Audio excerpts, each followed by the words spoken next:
বৰপথাৰ সমজিলাৰ বৰপথাৰৰ শিমলু চাপৰি বানাক্ৰান্তৰ কাষত উপস্থিত মুখ্যমন্ত্ৰী ডক্টৰ হিমন্ত বিশ্ব শৰ্মা।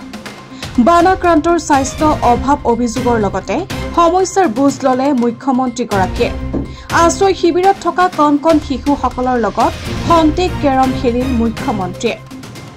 ধনশিৰি নৈৰ বাঢ়নী পানীয়ে বিস্তৰ ক্ষতিসাধন কৰা শিমলু চাপৰিৰ বহু সংখ্যক লোক আজিও আশ্ৰয় শিবিৰতে বাস কৰিবলগীয়া হৈছে। ইতিমধ্যে বানপানী কমিছে যদিও বৰপথাৰৰ শিমলু চাপৰি প্ৰাথমিক বিদ্যালয়ত এতিয়াও বাস কৰিছে ৫৮টা পৰিয়ালৰ ২৭৭ গৰাকীকৈ লোক। প্ৰায় ৩১খন গাঁও বান আক্ৰান্ত হৈছিল। ৪টা ৰিলিফ কেম্পো প্ৰতিষ্ঠা কৰা হৈছিল, যদিও এতিয়া এটা ৰিলিফ কেম্প আছে। মই বানপানীৰ সময়ত জিলা আয়ুক্ত বিধায়কৰ লগত সম্পৰ্কত আছিলোঁ। আজি মই নিজে আহি ৰাইজৰ খা খবৰ ল'লোঁ আৰু ৰাইজৰ লগত কথা বতৰাও পাতিলোঁ। ৰাইজে অনুৰোধ কৰিছে যাতে গৰাখহনীয়াটো ৰোধ কৰিব পৰা যায়। মই যিমান পাৰোঁ শীঘ্ৰে ইয়াৰ ব্যৱস্থা হাতত ল'বলৈ চেষ্টা কৰিম।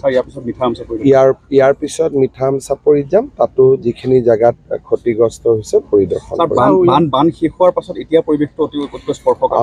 বান শেষ হোৱাৰ পিছত সাধাৰণতে ৰোগ হয়, বিভিন্ন ধৰণৰ ডায়েৰিয়াকে ধৰি যিবিলাক ৱাটাৰবৰ্ন ডিজিজ বুলি কয়, এই ডিজিজবিলাক হোৱাৰ দেখা যায়।